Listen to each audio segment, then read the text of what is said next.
नमस्कार, आप देख रहे हैं पंजाब केसरी.com का विशेष कार्यक्रम बात पते की और मैं हूं आपके साथ कोमल पवार।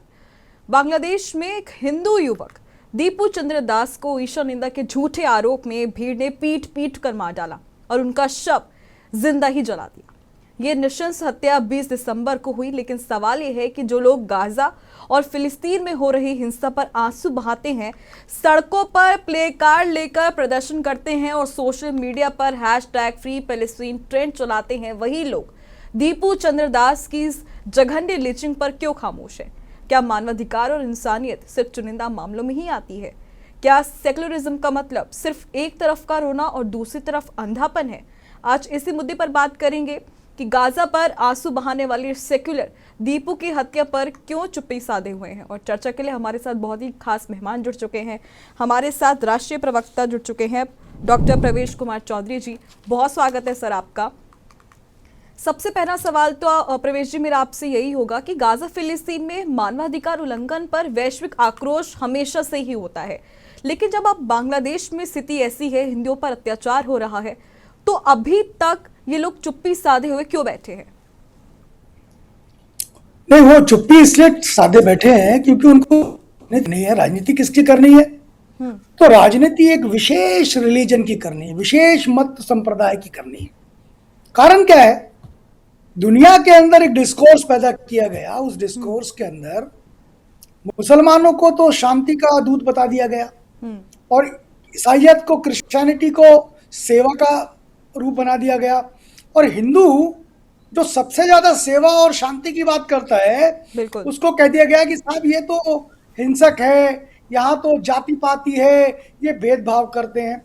इस तरह का एक पूरा का पूरा एक पृष्ठभूमि तैयार करी गई ये इंटेलेक्चुअल्स के द्वारा, एक यूरोसेंट्रिक इंटेलेक्चुअल्स के द्वारा।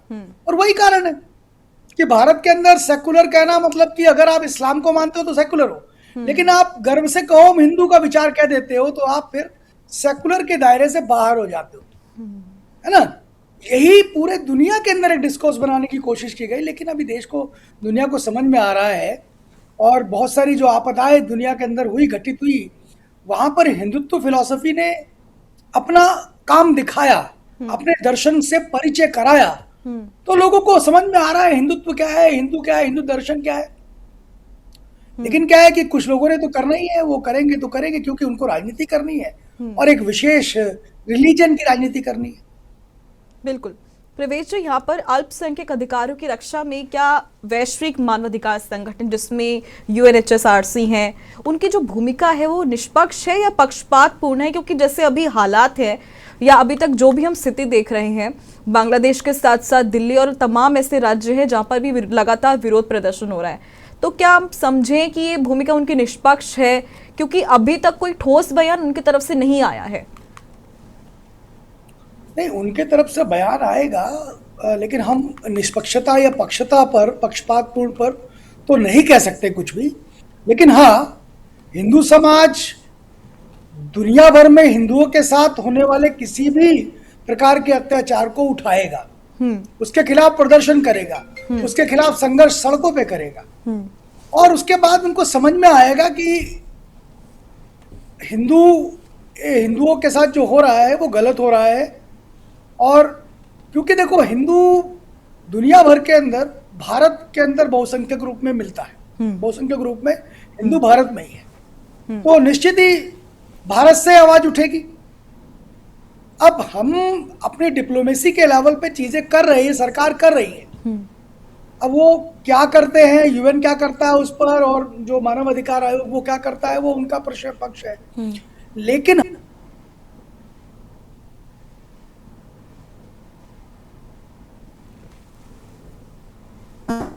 उसको लेकर के हम आवाज उठा रहे हैं और संघर्ष कर रहे हैं। बिल्कुल प्रवेश जी, जिस तरह से हम देखते हैं कि इस देश में कितनी कट्टरपंथ है और कितनी तरह से ही वो अपनी बातें रखते हैं, चाहे वो सही हो या गलत हो। हमने स्तर तन से जुदा जैसे नारे देखे हैं, हमने अब दीपू का शव जलता हुआ देखा है। तो क्या ऐसे में सवाल तो ये भी मन में आता है कि क्या इस्लामिक कट्टरपंथी भारत की आंतरिक सुरक्षा और सीमा के लिए क्या खतरा बन चुका है? नहीं, कट्टरता तो भारत के नहीं, पूरी दुनिया के लिए खतरा हो चुका है। ब्रिटेन में स्पेशल कानून लाना पड़ा दुनिया के देशों के अंदर कट्टरता ने और इस्लामिक कट्टरता ने समस्या तो पैदा करी है। भारत के अंदर तो अब हमने कहा ना, विश्व हिंदू परिषद ने एक नारा दिया, जहां हिंदू घटा वहां देश बटा। तो सच्चाई है। आज असम के 12 जिलों में क्या स्थिति है, पश्चिम बंगाल में जो लगभग 1 दर्जन से ज्यादा जिलों में क्या स्थिति है। आप देखिए ना, आकलन करके देखिए क्या है। जहां पर भी इस्लाम यानी कट्टर इस्लाम का जो स्वरूप है वो जहां मजबूत होता है वहां पर फिर वो दूसरे को बर्दाश्त नहीं करता।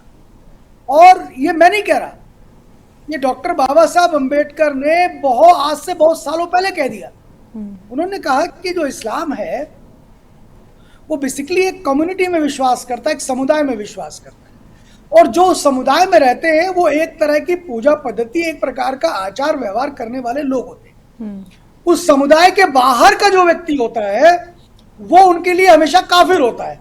ये मैं नहीं कह रहा, ये अंबेडकर कह रहे हैं। और इसीलिए क्या करना है आपको, इसलिए आपको उनको अपने जैसा शामिल करना, अपने जैसा बनाना है। ये पूरी प्रक्रिया इस्लाम की है। और इसी कारण से आप देखिए ना कि सूडान और तमाम जो देश थे वहां पर ये मुस्लिम समाज के लोग गए और वहां के लोगों ने इनको आश्रय दे दिया। उनको कहा कि दया आ गई, उनके ऊपर करुणा आ गई और करुणा और दया में उनको रख लिया। आज सूडान की क्या स्थिति है या तमाम अफ्रीकन कंट्रीज की क्या स्थिति है,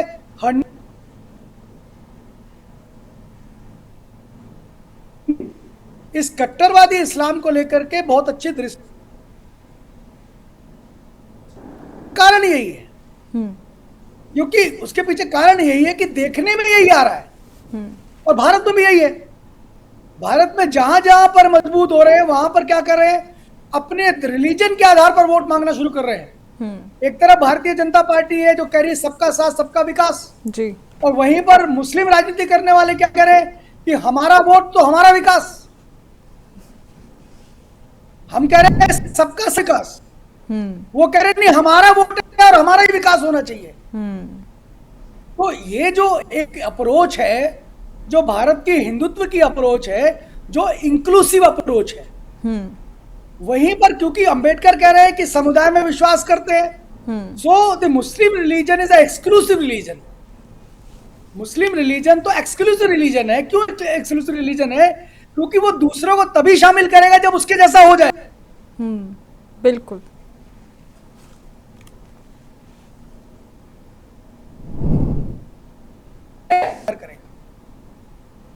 एक बड़ा विषय है यही सारी। इसी कारण से पाकिस्तान में भी आप ले लीजिए या बांग्लादेश में ले लीजिए, पाकिस्तान के अंदर क्या कम आबादी थी क्या हिंदुओं की? 20-30% आबादी वहां पर भी हिंदुओं की थी। अभी 4-5% रह गए। ये पूर्वी पाकिस्तान का हिस्सा था बांग्लादेश, 23% आबादी थी 47 में। उसके अभी क्या है, 7-8% रह गई है। कहां चले गए? कौन निकल गया? कौन निकल गया इनको? इसका अर्थ यह है कि दबाव में आकर के जबरन इनका मतांतरण कराया। और आज भी प्रयास यही चल रहा है, वहां पर प्रयास ये चल रहा है या तो मुसलमान बन जाओ या तो फिर मर जाओ। तो ये क्योंकि इस्लाम का बेसिक प्रिंसिपल, कट्टर बेसिक प्रिंसिपल ही यही है कि सब दुनिया मेरे जैसी हो जाए। यही पर्सपेक्टिव तो बदलना पड़ेगा ना प्रवेश जी। उनके हिसाब से तो नहीं चलेगा ना कुछ भी, या एक पंथ के एक धर्म के हिसाब से तो नहीं चल सकता ना कुछ भी।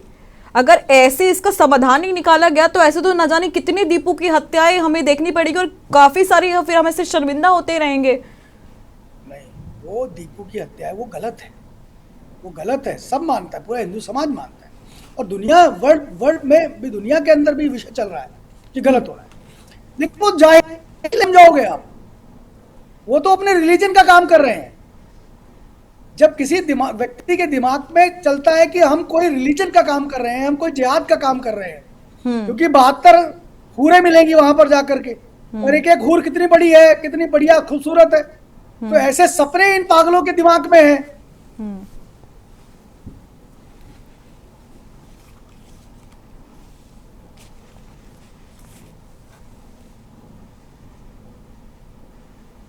स्थिति खराब होती जा रही है।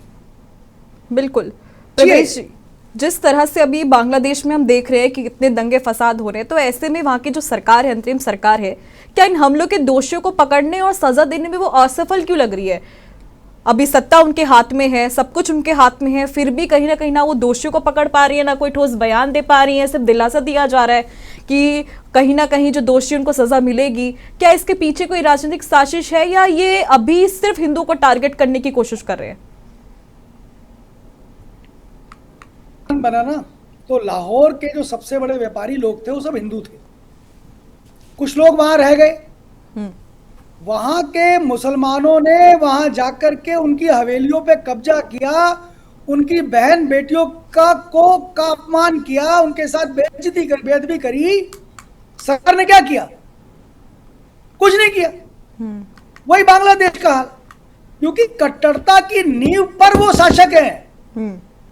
पाकिस्तान का जन्म कैसे हुआ? पाकिस्तान का जन्म तो कट्टरता के आधार पे हुआ, इसलिए कटोरा राष्ट्र है। वो कटोरा लेकर के भाग रहा है दुनिया के पास कि हमें कुछ दे दो, खा ले। कारण क्या है कि वो उसका मूल क्या है? उसका मूल है कट्टरता। यही बांग्लादेश का हाल हुआ। बांग्लादेश को भले ही भारत ने बनाया, लेकिन जब इस्लामिक कट्टरवाद वहां फैला तो परिणाम क्या हुआ कि जिस बांग्लादेश को बनाने वाला मुजीबुर रहमान था, उसी के उसको जूते मार रहे हैं, उसी को तोड़ रहे हैं। मतलब अपने फादर ऑफ द नेशन को ही मार पीट रहे हैं। आप समझ रहे हैं? और यूनिस की सरकार बना कौन रहा है? यूनिस की सरकार बनाने वाले तो ये कट्टरवादी धड़े के लोग हैं ना, तो उनके खिलाफ कैसे बोल सकता है वो? उनके खिलाफ नहीं बोल सकता ना। बिल्कुल ठीक है। अभी क्या है, मुझे जो लगता है सरकारों ने बांग्लादेश पे बहुत सारे सैंक्शंस लगानी चाहिए। तब तक प्रतिबंध नहीं लगेंगे बांग्लादेश पे, बांग्लादेश सुधरेगा नहीं। कारण क्या है कि इस्लामिक कट्टरवाद जो है वो अभी भले ही कुछ शांत हो जाए, फिर आगे एग्रेसिव होगा। कारण क्या है कि वो तो जिहाद की लड़ाई लड़ रहा है ना, वो छोटा काम नहीं कर रहा रिलीजन के हिसाब से, उनके हिसाब से तो वो पवित्र काम में लगा हुआ है। और जब दिमाग के अंदर युवा, सोचिए 24-25 साल के युवा है, उनके दिमाग में कूड़ा कचरा भर गया है, तो आप सोचिए कि वो दूसरे लोगों का क्या हालत होती होगी। जहां एक हिंदू कहता है सर्वे भवन्तु सुखिनः, वहां मुसलमान क्या कह रहा है, कट्टर मुस्लिम क्या कह रहा है कि ला इलाहा इल्लल्लाह। हम कह रहे हैं एकम सद विपरा बहुधा वदन्ति, वो कह रहा है ला इलाहा इल्लल्लाह। तो कोई उसका श्लोक नहीं है, कोई मर रही है कि अल्लाह से बड़ा कुछ है ही नहीं। और हम कह रहे हैं सब बड़े हैं, सबकी पूजा होनी चाहिए, शांति होनी चाहिए, सबका कल्याण होना चाहिए। ये तो हिंदू कह रहा है ना।